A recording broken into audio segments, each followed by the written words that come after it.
بسم اللہ الرحمن الرحیم۔ ورحمۃ اللہ وبرکاتہ۔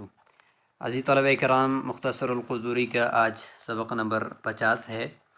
اور آج ہم کتاب الزکوٰۃ میں زکوٰۃ کے کچھ جدید مسائل کے اوپر بحث کرتے ہیں۔ ابھی ہم نے سبق نمبر 49 کے اندر زکوٰۃ کا کچھ مفہوم واضح کیا اور اس کی شرائط وجوب، شرائط ادا اور زکوٰۃ کسے کہتے ہیں اس کے متعلق کچھ مختصر سی روشنی ڈالی تھی۔ جیسے کہ آپ جانتے ہیں کہ زکوٰۃ مالی عبادت ہے کہ اللہ تعالیٰ نے جب انسان کو مال دیا ہے تو اللہ تعالیٰ ہی نے دیا ہے، تو اب اللہ تعالیٰ کی طرف سے یہ جو مال ہے اس کے اندر اللہ تعالیٰ فرماتے ہیں کہ یہ میرا حق ہے۔ انما الصدقات للفقراء والمساکین والعاملین علیہا والمؤلفۃ قلوبہم الی آخر الآیہ۔ اس میں اللہ تعالیٰ بیان فرما رہے ہیں کہ میں نے جو تمہیں مال دیا ہے تو آپ کے ارد گرد کے جو غرباء ہیں، مساکین ہیں، فقیر لوگ ہیں، ان کا بھی آپ حصہ کرو، اور میں تمہارے اوپر کچھ حصہ مال کا وہ فرض قرار دے دیتا ہوں۔ مثال کے طور پر 100 میں سے 2.5 روپے آپ جو ہے وہ میرے راستے میں دیں گے، اور وہ حقیقت میں مجھے گویا کہ آپ قرض دے رہے ہو۔ اقرض اللہ قرضا حسنا، اور میں قیامت کے دن اس سے بڑھ چڑھ کر دنیا میں بھی آپ کے مال میں برکت دوں گا اور آخرت میں بھی اس سے بڑھ چڑھ کر دوں گا۔ تو یہ 100 میں سے 2.5 روپے آپ نے دینے ہیں اس غریب کو تاکہ اس کا چولہا بھی جل جائے۔ تو یہ زکوٰۃ کی حکمت ہے، اور یہ زکوٰۃ کی ایک فائدہ ہے کہ اپنے مال میں بھی برکت، آخرت میں بھی فائدہ، اور ساتھ ساتھ غریب کا چولہا بھی جل گیا۔ تو اس کو کہتے ہیں زکوٰۃ۔ اب زکوٰۃ کا نصاب بھی بتایا تھا کہ 4 چیزیں ہوتی ہیں: سونا، چاندی، نقدی اور مال تجارت۔ ان 4 چیزوں پہ زکوٰۃ آتی ہے جب سال گزر جائے ان پہ، اور ان کا اگر اکیلی ہو، صرف سونا ہو تو ہم نے بتایا کہ 7.5 تولے ہونا چاہیے، تب زکوٰۃ ہوگی، اور اکیلا چاندی ہے تو 52.5 تولے ہونا چاہیے۔ اکیلی نقدی ہے تو پھر وہ 52.5 تولے چاندی کی موجودہ ریٹ تقریباً جو اس کی بنتی ہے وہ ہو، اس کی قیمت فروخت جو بنتی ہے۔ اور اگر اکیلا مال تجارت ہے تو مال تجارت کی مجموعی جو ریٹ ہے دکان کے اندر جو مال لگے ہوا وہ 52.5 تولے چاندی یا اس سے زیادہ کا ہے، اور قرضہ نہیں ہے اس آدمی کے اوپر اتنا، یا قرضہ ہے اس کے کاٹنے کے بعد پیچھے اتنا مال بچ جاتا ہے کہ جو چاندی کے نصاب کے برابر ہو جائے، 52.5 تولے چاندی کے، تو ایسے شخص کو اپنی اپنے پورے آمدنی کا یا اپنے پورے مال کا 2.5% جو ہے وہ زکوٰۃ کے اندر دینا ہوتا ہے۔ تو یہ زکوٰۃ کی کچھ ڈیفینیشن ہے اور اس کے یہ فوائد ہیں۔ آج ہم اس سے کچھ جدید مسائل کے اوپر بات کرتے ہیں، جیسے کہ پراویڈنٹ فنڈ ہے، اور اس طریقے سے گریجویٹی ہے، بانڈز ہیں، یہ کیا چیزیں ہوتی ہیں اور ان کے اوپر زکوٰۃ کے کیا احکامات ہیں، تو اس سے متعلق آج ہم گفتگو کرتے ہیں۔ سب سے پہلے بات کریں گے ہم جو زکوٰۃ کی ایک شرط تھی،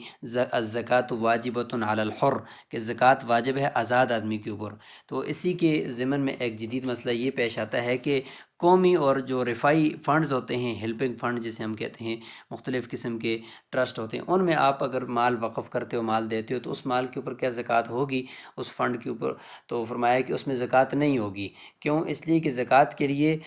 حر شرط ہے، یعنی آزاد آدمی جو شخص حقیقی ہو اس کے اوپر ہے، جبکہ یہ جو فنڈ ہوتے ہیں، یہ جو ٹرسٹ ہوتے ہیں، یہ شخص حقیقی نہیں ہوتے بلکہ یہ شخص حکمی ہوتے ہیں، اور ان کے شخص حکمی کے پاس جب یہ مال ہم دے دیتے ہیں تو ظاہر ہے کہ ذاتی طور پر کوئی ایسا شخص تو سامنے نہیں آتا، فنڈ تو کسی کی ملکیت نہیں ہوتا، لہٰذا اس پہ پھر زکوٰۃ واجب نہیں ہوتی۔ اسی طریقے سے اگلا مسئلہ ہے کہ ہم نے شرط پڑھی ہے کہ الزکوٰۃ واجبۃ علی البالغ العاقل، بالغ بھی ہو اور عاقل بھی ہو، لہٰذا شادی کے لیے رکھے گئے جو زیورات ہوتے ہیں وہ کبھی کبھار بچوں کو دے دی جاتے ہیں، اور ان کو کہا جاتا ہے کہ یہ آپ کی ملکیت ہم نے کر دیے ہیں۔ تو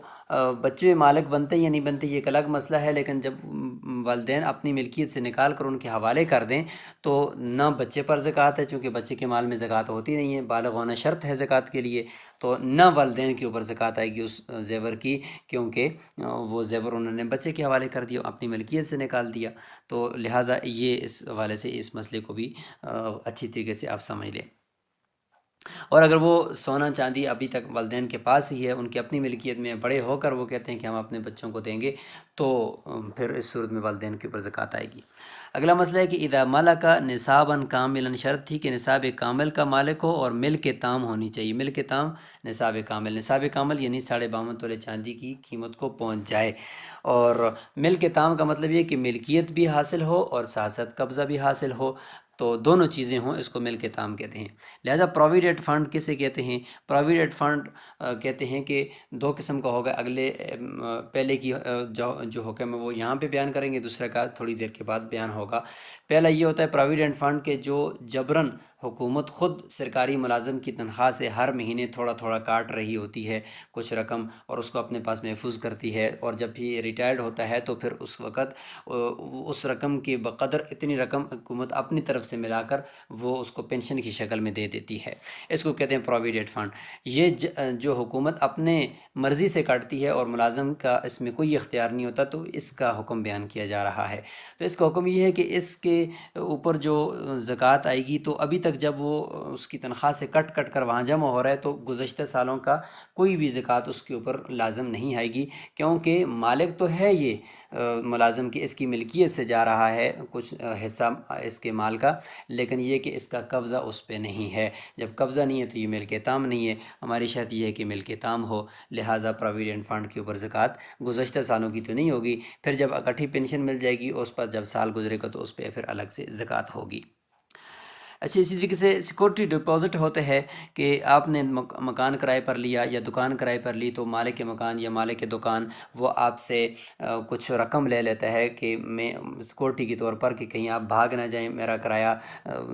دیے بغیر، یا نقصان کوئی آپ نہ پہنچا دیں دکان کو یا مکان کو، لہٰذا آپ سیکورٹی ڈپازٹ جمع کر دیں۔ اس کا اپنا شرعی حکم اپنی جگہ پر آئے گا کتاب الاجارہ وغیرہ کے اندر، لیکن یہاں پہ ہم یہ کہتے ہیں کہ وہ جو رقم آپ نے اس کے پاس رکھی ہے تو اس پہ زکوٰۃ آئے گی یا نہیں آئے گی؟ تو فرمایا کہ اس پہ زکوٰۃ نہیں آئے گی۔ اس کی وجہ یہ ہے کہ سیکورٹی ڈپازٹ کے اوپر جو رقم دی جاتی ہے تو وہ رقم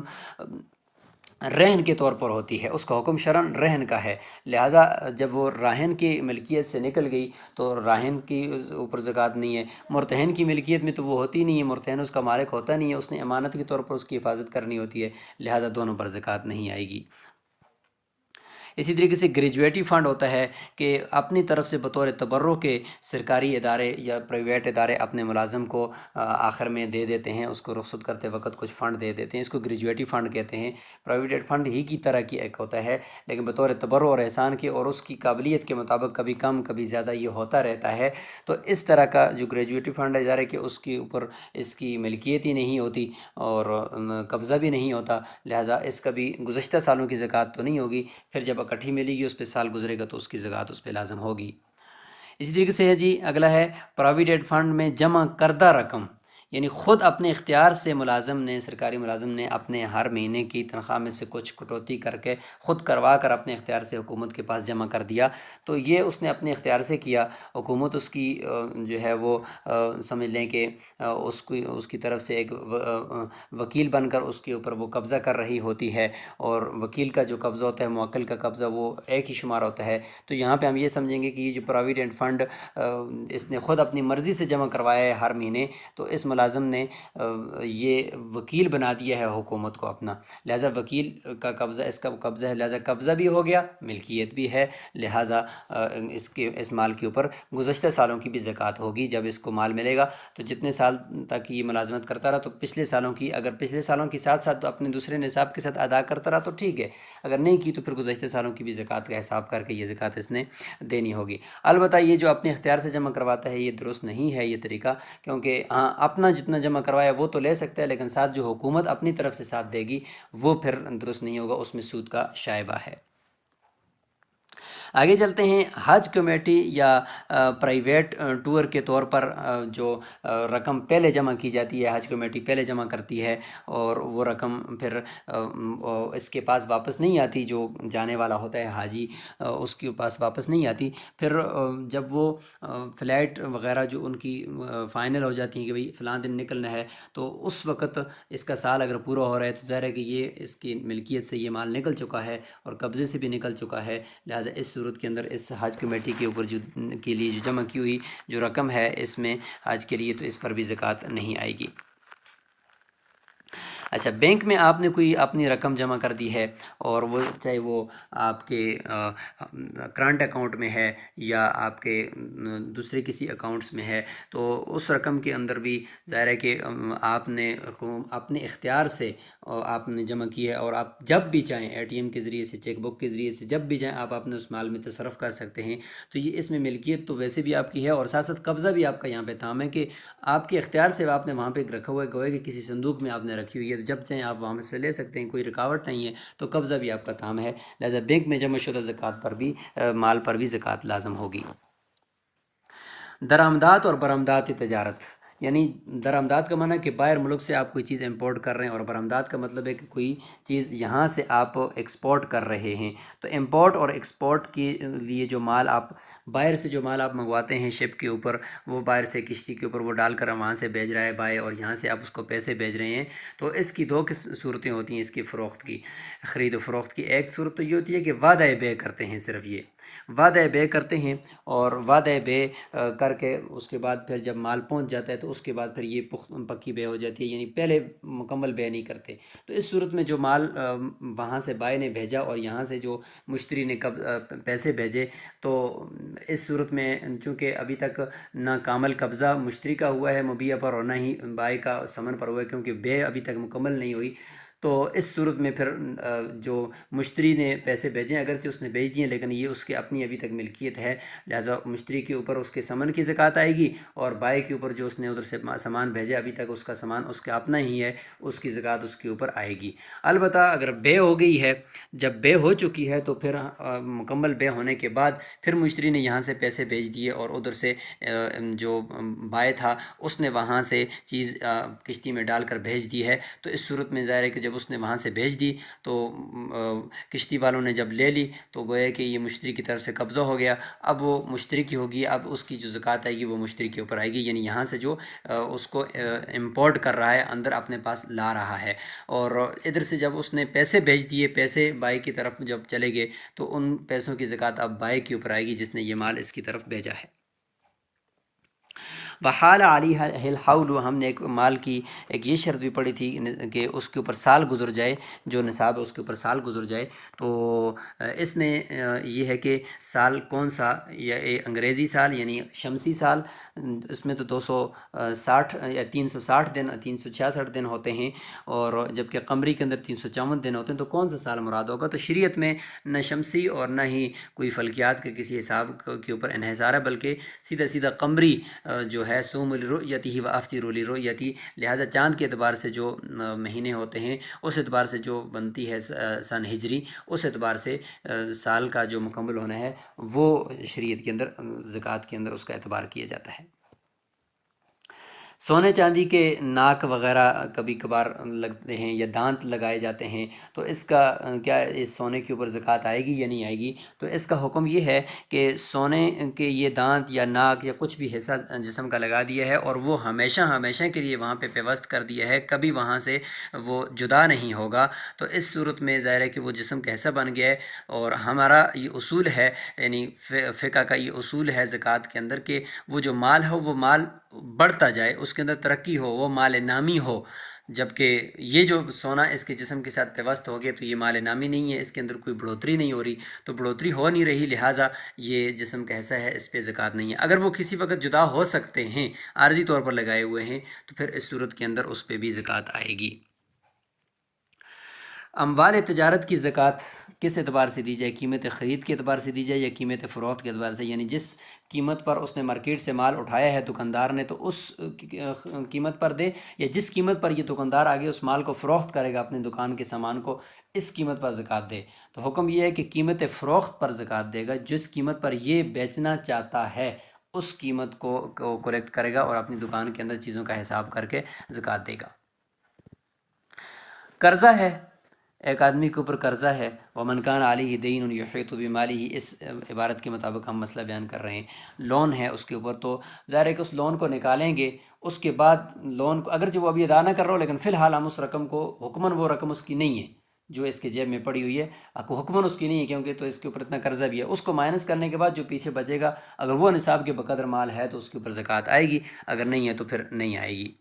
اب قرضے کی 3 قسمیں ہوتی ہیں. ایک ہوتا ہے دین قوی ہوتا ہے کہ ایسا دین جس کے اندر 3 باتیں پائی جاتی ہوں کہ جو جس کے پاس ہے یعنی جس کو آپ نے قرضہ دیا ہے اس کو مدیون کہتے ہیں نا. تو جس کو آپ نے قرضہ دیا ہے وہ قرضہ دینے کی واپس کرنے کی صلاحیت بھی رکھتا ہے, قدرت بھی رکھتا ہے, اور وہ ٹال مٹول بھی نہیں کر رہا, اقرار بھی وہ کر رہا ہے کہ میں دوں گا, اور آپ اس سے وصول کرنے کی قدرت بھی رکھتے ہیں. تو جب یہ 3 باتیں پائی جاتی ہیں تو یہ دین قوی ہے. لہٰذا اب اگرچہ وہ دوسرے بندے کے پاس پڑا ہوا ہے, آپ کے اوپر سال گزرنے کے ساتھ اس مال کی زکوٰۃ لازم ہے کیونکہ یہ دین قوی ہے. دوسرا ہوتا ہے دین متوسط. دین متوسط یہ ہے کہ جو بندہ ہے جس کے پاس آپ کا مال ہے وہ اقرار تو کرتا ہے لیکن وہ بندہ مفلس ہو چکا ہے, ایسا دیوالیہ ہو چکا ہے کہ اب اس کے پاس مال نہیں رہا. اب اگر وہ حکومت نے بھی اس کو یا قاضی نے بھی شرعاً اس کو مفلس نہیں قرار دیا اور لوگوں کے ساتھ اس کا لین دین کو ختم نہیں کیا, تو تب تک تو ٹھیک ہے. یہ دین متوسط ایسا ہے کہ آپ کو کچھ ملنے کی امید ہے, لہٰذا آپ اس کی زکوٰۃ گزشتہ سالوں کی دیں گے اگرچہ وہ اس کے پاس پڑا ہوا ہے مال. لیکن اگر وہ ایسا ہے کہ قاضی نے بھی اس کو بتا دیا کہ بھئی اس کے ساتھ تجارت نہیں کرو, اس کے پاس کچھ بھی نہیں ہے, یہ بندہ بھاگ جائے گا اور اس کے ساتھ نہیں کرو, مفلس قرار دے دیا اس کو, اور دوسرا یہ کہ اس کے پاس قدرت بھی نہیں ہے, تو ان صورتوں کے اندر جب بالکل نا امیدی سی لگ رہی ہے تو اس صورت میں فقہا یہ فرماتے ہیں, یعنی راجح قول یہ ہے کہ اس میں جب یہ مال ملے گا تو زکوٰۃ لازم ہوگی, اس سے پہلے والے سالوں کی زکوٰۃ لازم نہیں ہوگی. راجح قول اس میں یہی ہے. اور تیسرا ہے دین ضعیف کہ جس آدمی کے پاس ہے وہ آدمی یا تو یہ کہ دینے کی قدرت نہیں رکھتا, اگر قدرت رکھتا ہے لیکن ٹال مٹول کر رہا ہے, بہرحال ٹال مٹول کر رہا ہے اور دائن کو بھی اس سے حاصل کرنے کی قدرت نہیں ہے, تو ان سب صورتوں کے اندر پھر یہ دین ضعیف ہو جائے گا کہ اس کی آئندہ ملنے کی کوئی امید نہیں ہے. تو اس صورت میں بھی یہ مال جب تک اس کے قبضے میں نہیں آیا مالک کے, اس وقت تک اس کی گزشتہ سالوں کی زکوٰۃ نہیں ہے. آگے ہم چلتے ہیں بونڈز کی طرف. بونڈ کا مطلب یہ کہ حکومت بطور قرض کے کچھ رقم لوگوں سے وصول کرتی ہے, ہر وقت اس کا اعلان لگتا ہے, لوگ اپنی رقم قرض کے طور پر حکومت کو دیتے ہیں, تو حکومت ان کو ایک سرٹیفکیٹ جاری کرتی ہے جسے بونڈز کہتے ہیں. یہ بونڈز جو ہوتے ہیں یہ کم زیادہ بھی ہوتے رہتے ہیں, ان کا کیا حکم ہے اور اس میں حکومت ان کی طرف سے ادھر سے اضافہ کر کے دے رہی ہے تو وہ سود کے مسائل بھی اس میں آئیں گے. لیکن ان بونڈز کے اوپر زکوٰۃ ہوگی یا نہیں ہوگی, تو ظاہر ہے کہ وہ بونڈ جو دیے وہ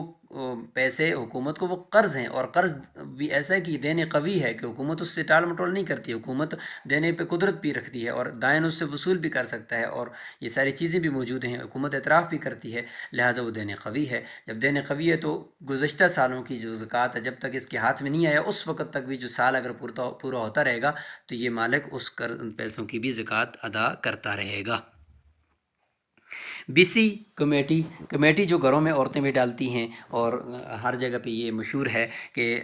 بہت سارے لوگ ماہانہ کچھ قسطیں جمع کرتے ہیں اور مل کر, اور پھر قرآن اندازی کے ذریعے سے ہر مہینے وہ ساری موجودہ جو رقم ہوتی ہے وہ ایک آدمی کو دے دی جاتی ہے, اگلے مہینے میں اگلے کو دے دی جاتی ہے, اس کے اگلے مہینے میں دوسرے کو دی جاتی ہے. تو ظاہر ہے کہ جس آدمی کے پاس مثلا 1 لاکھ کی کمیٹی ہے تو 1 لاکھ روپیہ اگر اس کے پاس آئے تو سارا تو اس کا نہیں ہوگا, اس نے زیادہ سے زیادہ 2 قسطیں دی ہوں گی, 3 قسطیں دی ہوں گی, تو اس کا 10-20 ہزار روپیہ اس میں ہوگا, لیکن اس کو 1 لاکھ روپیہ اکٹھا مل رہا ہوتا ہے, تو اس 1 لاکھ کی سارے کی اس پہ زکوٰۃ نہیں آئے گی, کیونکہ باقی 80,000 روپیہ تو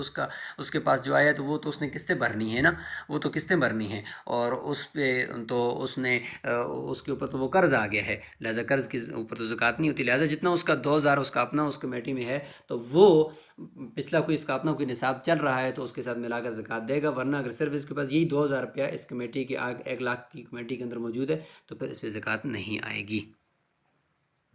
استعمال کی اشیاء ہیں ان کے اوپر زکوٰۃ کا کیا حکم ہے؟ تو ولیس فی دور السکن و ثیاب البدن و اساس المنزل و دواب الرکوب, ہم نے یہ عبارت پڑھی تھی کہ ان میں زکوٰۃ نہیں ہے, کیونکہ زکوٰۃ کے لیے ہم نے پڑھا تھا کہ مال نامی ہو, یعنی ایسا مال کہ جس کے اندر کچھ اضافہ ہو سکتا ہو, اس کے اندر کوئی بزنس کیا جا سکتا ہو, اس کے اندر کچھ تجارت کی جا سکتی ہو یا وہ بڑھتا ہو. تو ضرورت کی جو استعمال کی گاڑی ہے, استعمال کا گھر ہے, استعمال کا موبائل ہے, استعمال کی جتنی بھی چیزیں ہیں, جوتے ہیں, 50 سوٹ ہیں لیکن وہ استعمال کر رہا ہے, جتنی بھی چیزیں ہیں تو ظاہر استعمال کی ہیں. سواری ہے, گاڑی اچھی سے اچھی رکھی ہوئی, اس پہ کوئی زکوٰۃ نہیں ہے, نہ اس کی قیمت پہ زکوٰۃ ہے, نہ اس گاڑی کی کوئی زکوٰۃ ہے. گائے رکھی ہوئی ہے, بھینس رکھی ہوئی ہے, 1-2 آدھ وہ اس نے اپنی ضرورت کے لیے رکھی ہوئی, تو ضرورت کی جتنی بھی چیزیں وہ بڑھتی نہیں ہوتی, وہ استعمال کی ہوتی ہیں, ان کے اوپر زکوٰۃ نہیں ہے.